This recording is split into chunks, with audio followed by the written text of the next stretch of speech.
पास खास स्पेशलाइज्ड उस टॉपिक पर नॉलेज नहीं हो सकता है, दोनों में से कोई भी बातें हो सकती है, ठीक है। Since they are not specific trainer, since they are not professional trainer, वो क्या है, उन्होंने भी काम करते करते सीखा है और अपने जो भी उनकी लर्निंग है उसके हिसाब से वो अपने जूनियर्स को या जो भी न्यू रिक्रूट्स है उनको वो सिखाने की कोशिश कर रहे हैं। तो अगर कुछ जैसे कि एक स्पेशलाइज्ड ट्रेनर होता है जिसका स्पेसिफिकेशन होता है ट्रेनिंग में, उसका स्पेसिफिक उसने कुछ कोर्स कर रखा है, स्पेशलाइज्ड है, तो उसके बनस्पति जो ट्रेनिंग देने का स्किल होगा सीनियर में वो उतना ज्यादा ऑर्गेनाइज नहीं होगा, सिखा तो देगा वो आपकी चीजें लेकिन बहुत अच्छे से बहुत सिस्टमेटिक तरीके से नहीं सिखा पाएगा। दूसरा, it may happen that he is not inclined, इसका क्या मतलब हुआ कि ये भी हो सकता है कि उसे सब कुछ मालूम है, ठीक है ना, लेकिन वो सिखाना नहीं चाहता। क्यों नहीं सिखाना चाहता? क्योंकि कभी कभी उसे लगता है कि if the juniors are more talented, having more degrees, हाँ, more advantage over the senior, तो उसको लगता है कि सब कुछ इसे सिखा दूंगा तो बहुत जल्दी ये मेरा सीनियर बन जाएगा। और ये फियर भी होता है कभी कभी आपके इमीडिएट बॉस को, इसीलिए कहते हैं ना कि गुरु हमेशा गुरु मंत्र अपने पास रख लेता है, मतलब जो कुछ एक ऐसा चीज होता है जो वो अपने पास रख लेता है ताकि तुम उसको उसके ऊपर ना चले जाओ। तो that is what this is the logic over here, कि हो सकता है वो बहुत ज्यादा इंटरेस्ट लेकर के आपको ना सिखाए क्योंकि उसको कभी ना कभी ये फियर होता है कि अगर ये बहुत ज्यादा अच्छा कर रहा है, उसके पास अच्छे डिग्रीज है या अच्छे इंस्टीट्यूट से आया हुआ है, तो मे बी ये कभी मुझे मुझे मेरे ऊपर जाकर के मेरा बॉस बन सकता है, इसीलिए इसको थोड़ा कम सिखाओ, थोड़ा धीरे धीरे सिखाओ, इसको नीचे करके रखो, ठीक है। तो ये एक वहां पे हो सकता है political approach. Now second point, it is not systematically organize, ठीक है, ये हम लोगों ने पहले भी देखा था, since it is informal it is not systematically organized, यानी कि कोई भी चीज कभी भी सिखाई जा सकती है, कुछ ये नहीं है कि क्या कुछ स्ट्रक्चर्ड है। आप लोग सब पहले अपने वीडियो को ऑन करिए, ऐसा लग रहा है ना कि मोबाइल के सामने बोले जा रहे हैं। हाँ, सब लोग ऑन करिए, वरना तुम्हें 3 बजे नींद आती है, मुझे अभी नींद आने लगेगी अगेन। तो हम लोगों ने कहा था कि it is not organize, it is not systematically organize, ये भी इसका एक डिमेरिट है क्योंकि इसमें क्या होता है, आप एक सीक्वेंस वाइज जो किसी भी एक्टिविटी का सीक्वेंस होता है उस सीक्वेंस को फॉलो नहीं करते हैं, जैसे जो आपके सामने आने लगता है आप उसको क्या करते हो वैसे वैसे आप सीखते चले जाते हैं। तो कोई सिस्टमेटिक कोई कोर्स नहीं होता, कोई स्ट्रक्चर नहीं होता आपके पढ़ाई का, आप प्रिपेयर नहीं होते कि आज क्या सीखना है, पता नहीं जब जाएंगे तब आपके पास वो ड्रॉप किया जाएगा बॉम्ब की तरह और आपको फिर वो झेलना पड़ेगा। कभी कभी स्ट्रक्चर ट्रेनिंग में आप पहले से कुछ पढ़ के जाते हैं या कुछ तैयारी करके जाते हैं तो आपको जल्दी से आसानी से समझ में आने लगती है वो चीजें जो यहाँ मिसिंग है। तो that is the another demerit of training. Next, ma'am third screen है, शेयर नहीं है। ओके, थैंक यू, ये मुझे पता नहीं चल रहा था।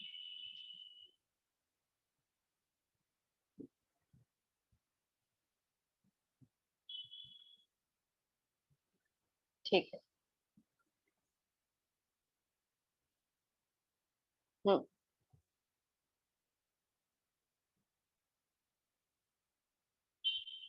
अभी दिख रहा है स्क्रीन? Yes ma'am. ठीक है, तो 2 पॉइंट हम लोग कर चुके हैं, ये दोनों पॉइंट मैंने अभी आपको एक्सप्लेन किया, देख लीजिए क्या क्या पॉइंट है।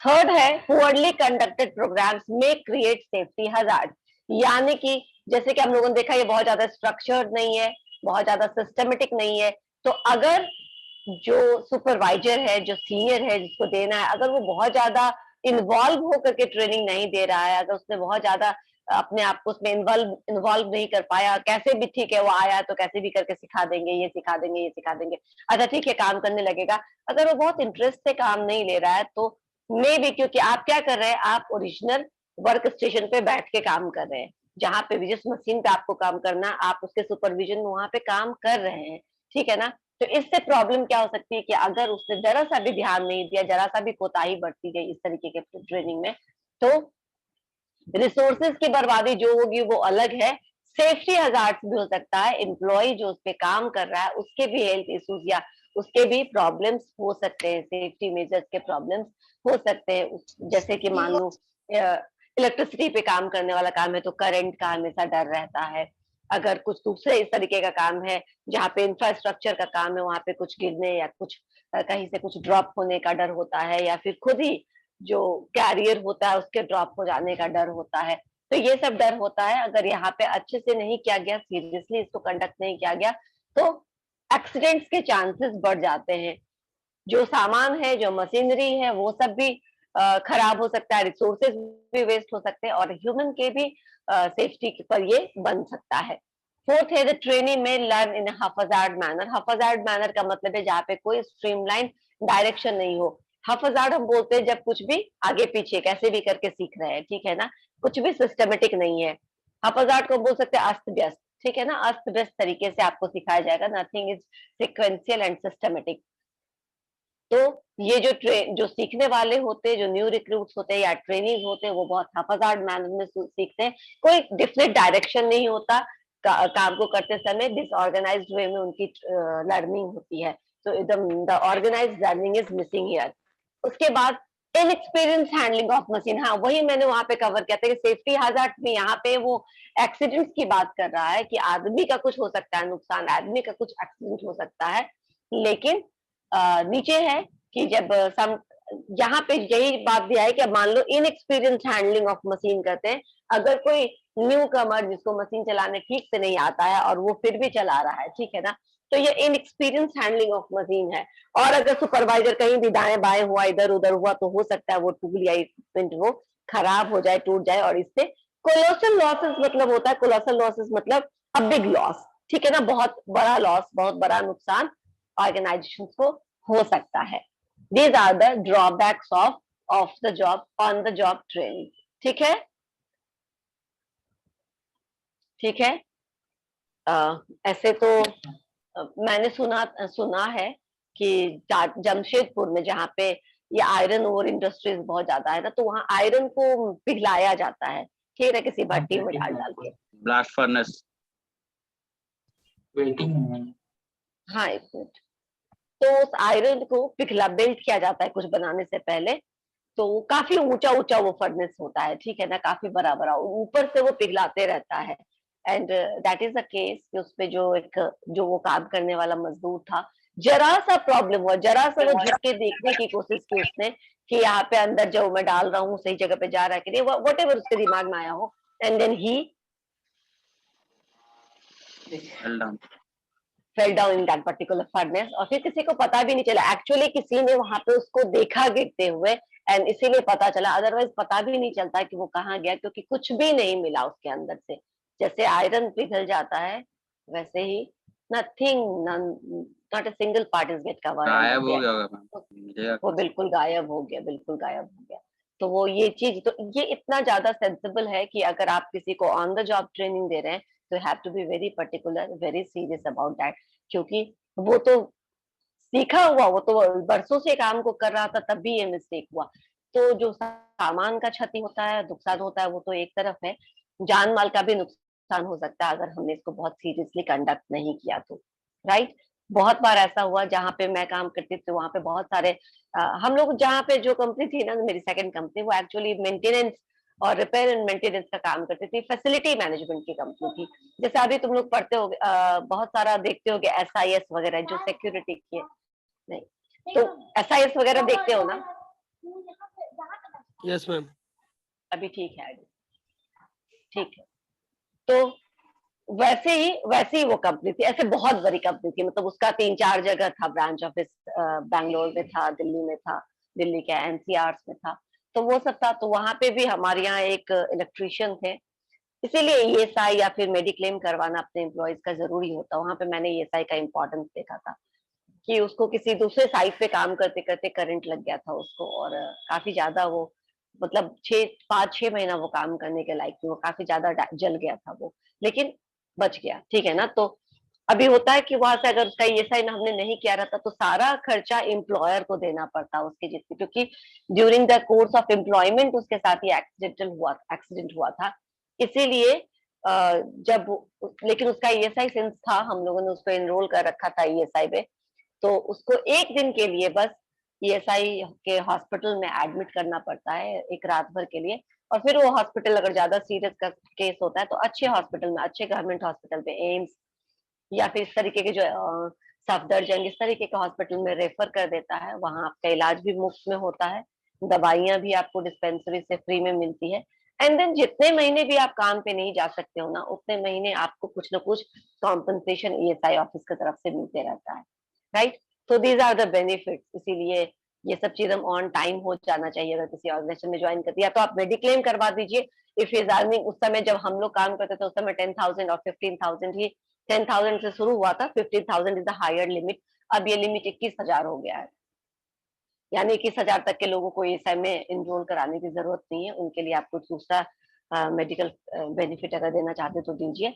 इससे नीचे का कंपलसरी है गवर्नमेंट की तरफ से कि कराना पड़ेगा।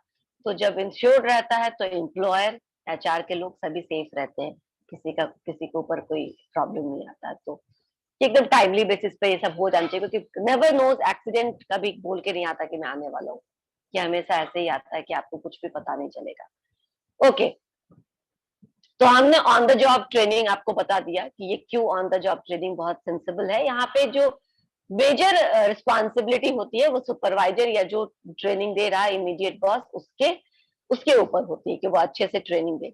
नाउ अब हम लोग आते हैं ऑफ द जॉब ट्रेनिंग में। ऑफ द जॉब ट्रेनिंग, अब तो तुम बोलोगे कि ऑफ द जॉब ट्रेनिंग का क्या मतलब है, ये तो ऑन द जॉब ट्रेनिंग ही सारा काम हो जाता है, आदमी काम करते करते सीख भी लेता है, पता भी चलता है। Of the job training actually जब हम हायर लेवल के लिए प्रिपेयर करते हैं तो ऑफ द जॉब ट्रेनिंग कहीं ना कहीं ज्यादा बेनिफिशियल होता है, क्योंकि ऑफ द जॉब ट्रेनिंग बिना ऑन द जॉब ट्रेनिंग के, हाँ, ठीक नहीं है। On the job training should be clubbed with of the job training, तभी वो बहुत ज्यादा आपके फेवर में आएगा, बहुत ज्यादा उसका रिजल्ट अच्छा आएगा। लेकिन ऑफ द जॉब ट्रेनिंग का मतलब ये होता है कि training is not conducted on the actual work setting. इसको कहाँ किया जाता है, उसको वैसा ही वर्क सेटिंग प्रिपेयर करके आदमी को सिखाया जाता है। जैसे फर्स्ट है लेक्चर्स एंड क्लासरूम इंस्ट्रक्शंस।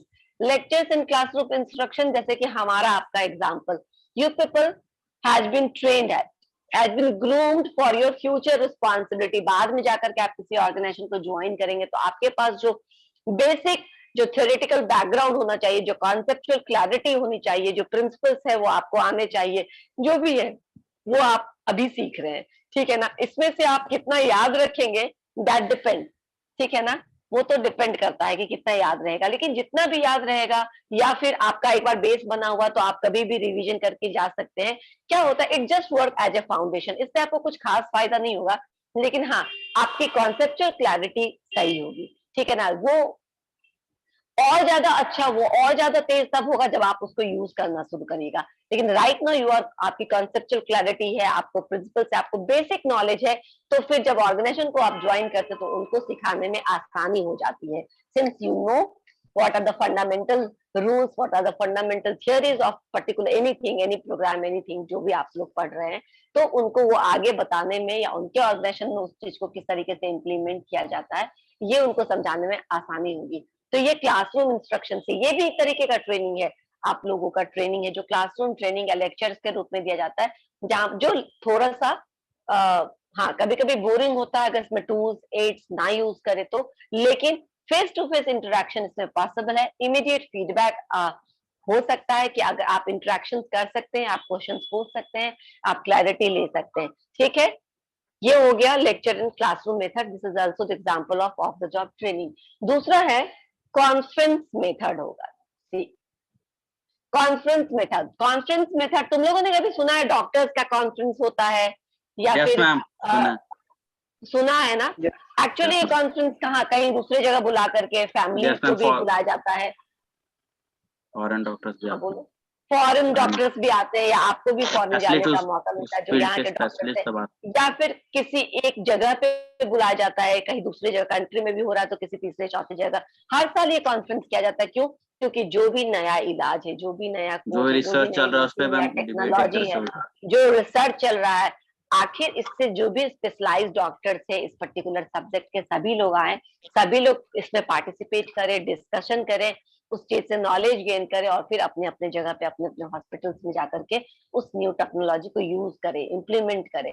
तो ये रिसर्च, ये कॉन्फ्रेंस मेथड है, वो भी एक ट्रेनिंग का पैटर्न होता है। तो मैंने अभी एग्जांपल में डॉक्टर्स का दिया है, ऐसा कॉन्फ्रेंस हर किसी के लिए हो सकता है, स्टूडेंट्स के लिए भी होता है। इनफैक्ट जो रिसर्च स्कॉलर्स होते हैं कॉलेजेस में या जो प्रोफेसर्स होते हैं, जो एसोसिएट प्रोफेसर्स होते हैं, असिस्टेंट प्रोफेसर्स होते हैं, वो भी जाते हैं कॉन्फ्रेंस में। उनका भी कॉन्फ्रेंस कभी कभी दूसरे दूसरे जगह होता है, कभी कोई college, international conference, national conference, ये सब में वो लोग जाते हैं, पार्टिसिपेट करते हैं, और जो भी जिस टॉपिक पे भी रिसर्च कर रहा होता है और जो टॉपिक होता है वहां का, उस टॉपिक पे क्या करते हैं वो लोग कि डिस्कशन करते हैं। जितने भी उसके स्कॉलर्स होते हैं, जितने भी लोग आते हैं, वो डिस्कशन करते हैं और उनकी फाइंडिंग्स क्या थी, उनकी कंक्लूजन क्या है, उसके बेसिस पे फर्दर कोई नया रिसर्च अपना शुरू करना चाहता है तो उसको बेस बनाते हुए you can start your new research work. ठीक है ना। तो कॉन्फ्रेंस मेथड भी होता है जहाँ पे जो भी लर्नेड पीपल होते हैं, जो भी स्कॉलर होते हैं, they will come, they will participate, they will select some topic, discuss over that topic, analyse that topic, और then they write down the point. ये जो कॉन्फ्रेंस है ना, अगेन पुराने जमाने में जो शास्त्रार्थ होता था उसी को तुम समझ लो। तो that is also type of training, जहाँ पे कुछ करके नहीं सीखना है, अपने अपने जो नॉलेज है उसको आप शेयर करेंगे, और वहां से by sharing you will learn जब different techniques of doing some the same thing. ठीक है ना। जो भी आप काम करते आए उसी काम को और किसी नए नए तरीके से किया जा सकता है, ये आपको करने का मौका मिलेगा। उसके बाद नेक्स्ट पॉइंट है बिजनेस गेम्स। बिजनेस गेम्स मतलब क्या हुआ? किसी को कोई आइडिया है बिजनेस गेम्स का? बिजनेस रिलेटेड गेम्स में सबसे पहले तो वीडियो ऑन करो। तुम लोग पता नहीं वीडियो क्यों ऑफ कर लेते हो। मैम आपका स्क्रीन शेयर हो रहा है इसीलिए ऑफ हो। अच्छा, मेरा स्क्रीन शेयर होता है तो मेरा वीडियो ऑफ होता है, आप लोगों का नहीं होगा। ठीक मैम है ना। आपका भी स्क्रीन शेयर हो रहा है, आप सबके स्क्रीन पे हम लोग दिख रहे हैं, जो जो आपके स्क्रीन पर भी दिख रहे हैं। ओके, ठीक है। नाउ ये जो है ना कॉन्फ्रेंस मेथड, वो मैं बता, कॉन्फ्रेंस मेथड बिजनेस गेम्स क्या होता है? Business related games. ठीक है ना। यानी कि कभी कभी एम्प्लॉयज को डिफरेंट ग्रुप्स, कहीं ये भी out out of the office का जो एनवायरनमेंट होता है उससे बाहर होता है, कहीं बाहर ले जा करके नॉर्मली लोगों को, अगर वो ठीक है, अगर वो ऐसे सिंपल एक्टिविटी के रूप में वो लोग यूज करे तो हो सकता है ऑफिस में। नॉर्मली जो कंपनीज होती है इसको out of the that particular environment से बाहर वो इसको ऑर्गेनाइज करते हैं। वो प्रोडक्शन रिलेटेड कोई बिजनेस गेम हो सकता है, प्रमोशन या फिर प्राइसिंग स्ट्रेटेजी, मार्केटिंग रिलेटेड कोई गेम हो सकता है। इस गेम्स को क्या करते हैं? They will design, the HR people will design the games, और उस गेम्स के हिसाब से वो क्या करते हैं? ग्रुप्स बना देते हैं, और सबको एक इमेजिनरी ऑर्गेनाइजेशन है। मान लो किसी को बोलता ठीक है तुम XYZ कंपनी है, उसके तुम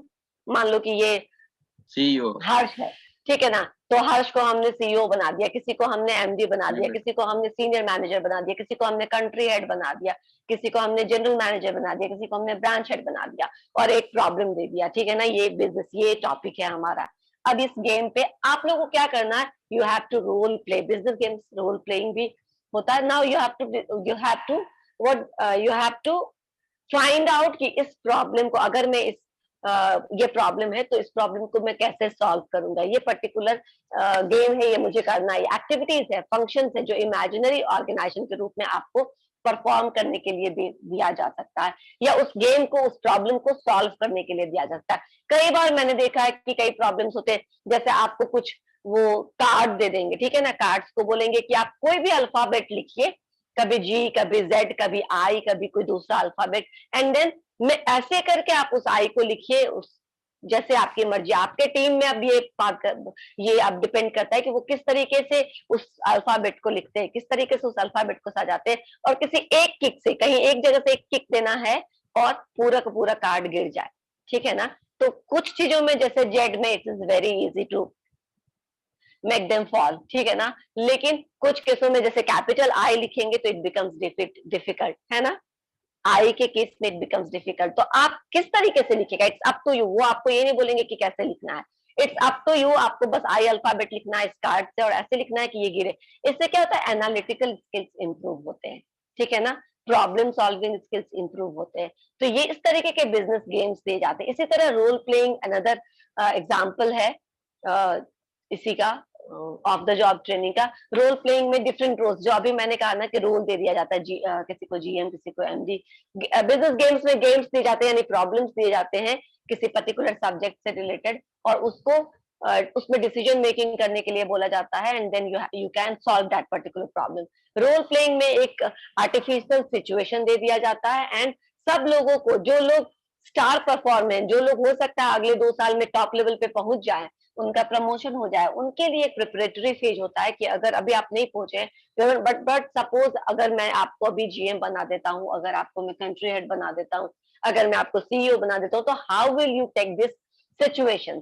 ठीक है, आपका क्या किस तरीके का आपका बिहेवियर रहेगा, किस तरीके से आप रिएक्ट करेंगे, रिस्पॉन्ड करेंगे पर्टिकुलर सिचुएशन में।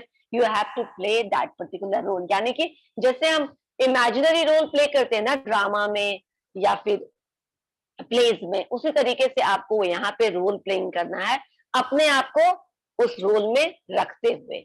ठीक है, तो ये भी एक ऑफ द जॉब ट्रेनिंग का एक ये भी एग्जांपल है। अगेन तीसरा एग्जांपल होगा, नेक्स्ट होगा केस स्टडी। केस स्टडी क्या होता है? डिफरेंट केसेस, डिफरेंट कंपनीज के, डिफरेंट कंट्रीज में जो केसेस हो चुके हैं, जो घटनाएं हो चुकी है, जो वहां पे इंसिडेंट हो चुका है, जो ऑलरेडी झेल चुके हैं, उससे वैसे ही आपको केस दे दिया जाए कि अगर आपके ऑर्गेनाइजेशन में इस तरीके का कोई प्रॉब्लम होता है तो how will you solve this problem. ठीक है, कैसे आप इस केस को सॉल्व करेंगे, हैंडल करेंगे। राइट, समझ में आया?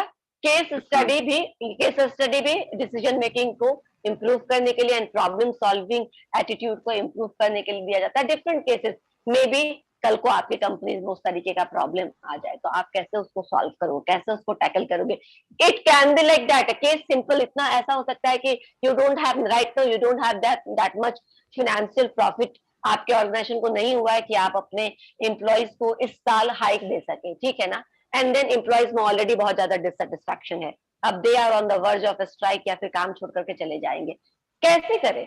ठीक है ना एम्प्लॉयज को, सारे एम्प्लॉयज एक साथ चले जाएंगे तो आप काम नहीं कर पाइएगा। तो employees are also important for you, वो भी इम्पोर्टेंट है, उनको भी रोकना है। अभी हमारे पास फंड नहीं है तो फाइनेंस मैनेजर बोल रहा नहीं, हम अभी हाइक तो बिल्कुल नहीं अफोर्ड कर सकते, पूरा कंपनी बैठ जाएगा। How will you handle that particular case, that particular situation? ये एक आदमी को दिया जा सकता है कि इसको सॉल्व करो, तुम कैसे करोगे।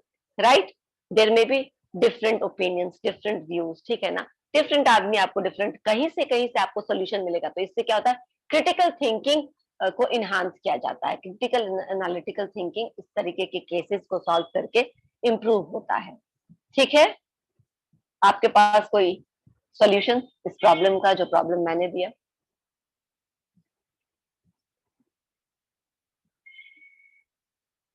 बोलो, मैं तुम्ही लोगों से पूछ रही हूँ।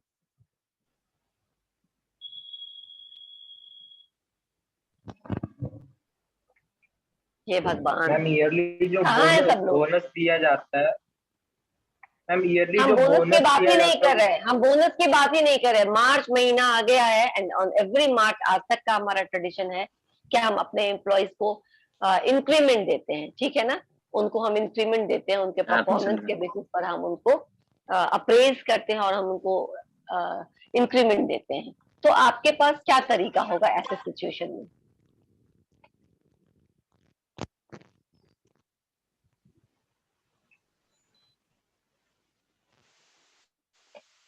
कोई सॉल्यूशन नहीं?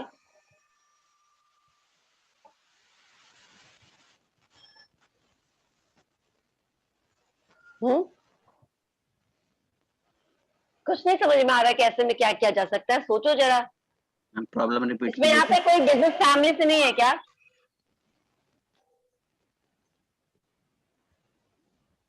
क्या बोल रहे थे तुम उत्तम?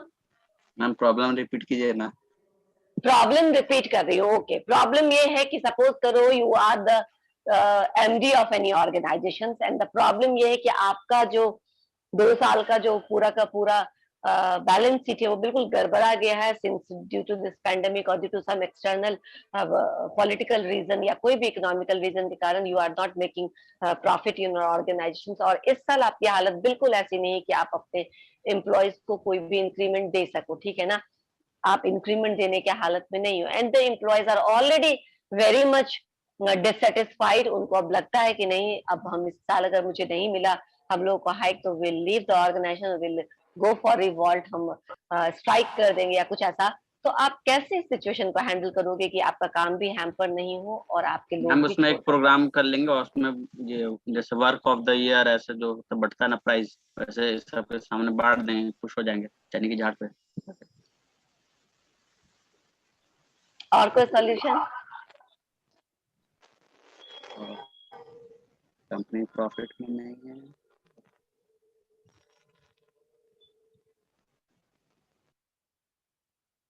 There ma'am may be a motive general meeting. Yes, को yes. क्या? मैम एम्प्लॉय को मोटिवेट करेंगे और कंपनी का सिचुएशन उसको समझाएंगे। बिल्कुल, आप बहुत कुछ कर सकते हैं। जैसे उसने बोला नहीं, ऐसे चने के झाड़ पे तो सब लोग नहीं चढ़ेंगे उत्तम, क्योंकि employees are very much Clever. Smart and very much sincere. वो इतनी मेहनत करते हैं तो आप उनको ठग नहीं सकते हैं। तो ठगने वाला अप्रोच जो है ना, that is not ethical approach.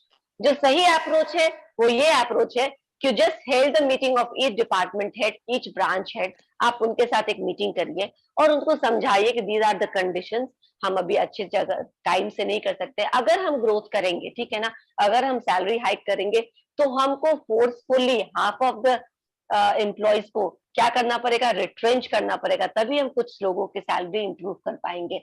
So the court is now in your, the ball is now in your court, ठीक है ना। आप बॉल को आप उनके कोर्ट में डाल दीजिए, यानी एम्प्लॉयज के पाले में डाल दीजिए। Now they have to decide whether they like retrenchment, they like layoff, or they like no increment in salary, but they should go by job this year, they will maintain like that, and then आप उसको additional बोल सकते हैं कि next time will make profit, will give you extra edge, ठीक है ना। हम आपको extra थोड़ा benefit देंगे, थोड़ा profit देंगे, या थोड़ा ज्यादा share करेंगे हम in form of bonus, या जो भी कहो। आपके increment भी होंगे और आपका बोनस का भी हम थोड़ा ज्यादा पार्ट बढ़ा करके आपको देंगे। लेकिन दिस ईयर अगर हम ये देते हैं तो क्या हो सकता है, हमें फोर्सफुली, हम चाहते तो नहीं लेकिन फोर्सफुली फिर वैसा हमको करना पड़ेगा। तो दो ऑप्शन है, आपको सेलेक्ट करना है which option you have to go. Obviously बहुत सारे लोग नौकरी छूटने के डर से सेकंड ऑप्शन ही ऑप्ट करेंगे कि ठीक है, विल दिस इज ये ईयर सर्वाइवल का है, will survive, next year will think about increment and all. समझ में आया? ऐसा एक नहीं, ऐसे फिर और भी बहुत सारे तरीके हो सकते हैं। मैं मतलब मेरे दिमाग में एक तरीका है, आपके दिमाग में कोई दूसरा तरीका हो सकता है, but these are the ways जिससे एम्प्लॉय मान जाते हैं, ठीक है ना। इससे एम्प्लॉय मान जाते हैं कि ठीक है, नेक्स्ट टाइम हमको थोड़ा ज्यादा करके मिलेगा, थोड़ा ज्यादा बेनिफिट भी मिलेगा, और हम थोड़ा ज्यादा भी काम करके, अभी since company is going through the tough time, तो हमको थोड़ा ज्यादा देना पड़ेगा। कंपनी का एग्जिस्टेंस बहुत जरूरी है, ठीक है ना, नहीं तो बहुत सारे एम्प्लॉय अनएम्प्लॉयड हो जाएंगे, ठीक है ना, जॉबलेस हो जाएंगे। तो कंपनी का एग्जिस्टेंस बना रहेगा तो एम्प्लॉयज का आज नहीं तो कल बेहतर होगा, right. Now next point, T group training. T group training क्या होता है? टी ग्रुप ट्रेनिंग को हम सेंसिटिविटी ट्रेनिंग भी बोलते हैं, ठीक है ना। टीम में आप कैसे काम करते हैं, हाउ यू बिहेव, आपकी बिहेवियरल फ्लेक्सिबिलिटी क्या है, किस तरीके से आप काम करेंगे टीम मेंबर्स के साथ, इसी को हम टी ग्रुप ट्रेनिंग कहते हैं। तो जब किसी एम्प्लॉय को अपर लेवल पे, हायर लेवल पे प्रमोट किया जाता है तो उसके लिए सबसे ज्यादा जरूरी होता है वो सेंसिटिविटी ट्रेनिंग ही होता है। क्योंकि कभी कभी होता है ना, नीचे से ऊपर आते तो हमें पता नहीं चलता है। You have to be empathetic. आप अपने जूनियर्स को, आप अपने कलीग्स को, आपके नीचे एक टीम काम कर, उस टीम को कैसे हैंडल करना है, क्योंकि सीनियर्स द्वारा कही गई एक बुरी बात पूरे दिन की प्रोडक्टिविटी को खा जाती है, ठीक है ना। फिर वो जूनियर कभी भी उस दिन, एटलीस्ट उस दिन कभी भी अपने माइंड को इतना बैलेंस, संतुलित नहीं कर पाता है कि वो अच्छे से काम कर पाए। तो जब सीनियर कुछ बात बोले ना, इवन इफ आपको उसको फटकार लगानी है, आपका तरीका ऐसा होना चाहिए कि वो खुद से उसको गिल्टी फीलिंग्स हो और वो अच्छे से काम करे। इट्स नॉट लाइक कि आप उसको रफली हैंडल कर रहे हैं, कुछ भी बोल रहे हैं। तो सेंसिटिविटी ट्रेनिंग देनी बहुत जरूरी है, और हायर पोजीशन पे एम्पैथेटिक होना बहुत जरूरी है। एम्पैथेटिक मतलब दूसरों के तकलीफ को फील कर पाना, एंड देन आप क्या कर सकते हैं, उनके लिए उस तरीके के पॉलिसीज बना सकते हैं, या उनको उस तरीके का लीव ग्रांट कर सकते हैं, या जो भी उनको चाहिए उस समय वो आप प्रोवाइड करा सकते हैं। If you are sensitive, if you having empathetic qualities, तो एक मैनेजर के लिए एम्पैथिक होना बहुत ज्यादा जरूरी है। इसीलिए एम्पैथी और सेंसिटिविटी और बिहेवियरल ट्रेनिंग के रूप में टी ग्रुप ट्रेनिंग को इंट्रोड्यूस किया जाता है, खासकर टॉप लेवल पोजीशंस पे, ठीक है।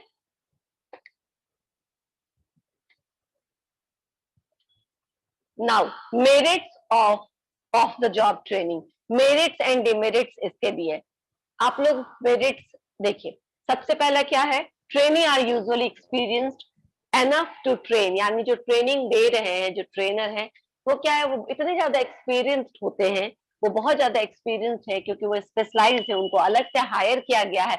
या फिर कभी कभी कोई कंपनी, जैसे मुझे याद है एचडीएफसी बैंक में ना रिक्रूटेड होते थे, फुल टाइम ट्रेनर्स होते थे, इसलिए फुल टाइम ट्रेनर्स होते थे क्या, क्योंकि आज इस ब्रांच में तो कल किसी और ब्रांच में, तो कल परसों किसी और ब्रांच में फ्रिक्वेंटली ट्रेनिंग प्रोग्राम चलते रहता था।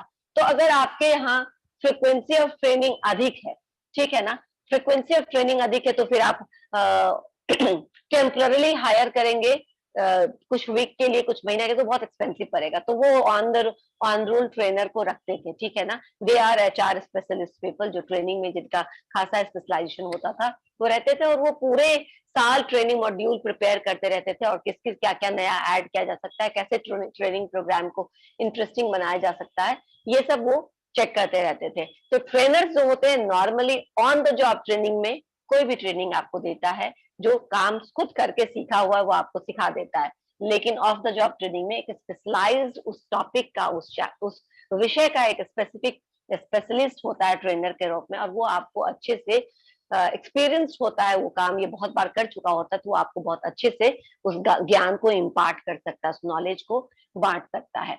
दूसरा है मेरिट्स में, इट इज सिस्टमेटिकली ऑर्गेनाइज, ये काफी ऑर्गेनाइज होता है, ये मैंने आपको कल भी बताया था कि ये इतना ऑर्गेनाइज होता है कि आपको कल क्या ट्रेनिंग में क्या क्या बताया जाएगा, कौन से टॉपिक पे ट्रेनिंग है, क्या मॉड्यूल है, क्या सब्जेक्ट लिया जाएगा, क्या उसके अंदर आपको सब सेक्शन सिखाए जाएंगे, everything is with you before hand. आप एक हफ्ते बाद जाएंगे उस ट्रेनिंग प्रोग्राम में, आपको एक हफ्ते पहले अपना सारा मॉड्यूल, सारा टिकट, सारा वेन्यू, सब कुछ पता है, कौन सिखाने वाला है, कौन कौन से लोग आने वाले, everything is so much systematic. तो ये सिस्टमेटिकली ऑर्गेनाइज होता है, जिसमें ट्रेनर और ट्रेनिंग दोनों अपने आप को मेंटली प्रिपेयर कर सकता है उस ट्रेनिंग प्रोग्राम के लिए, ठीक है। नेक्स्ट,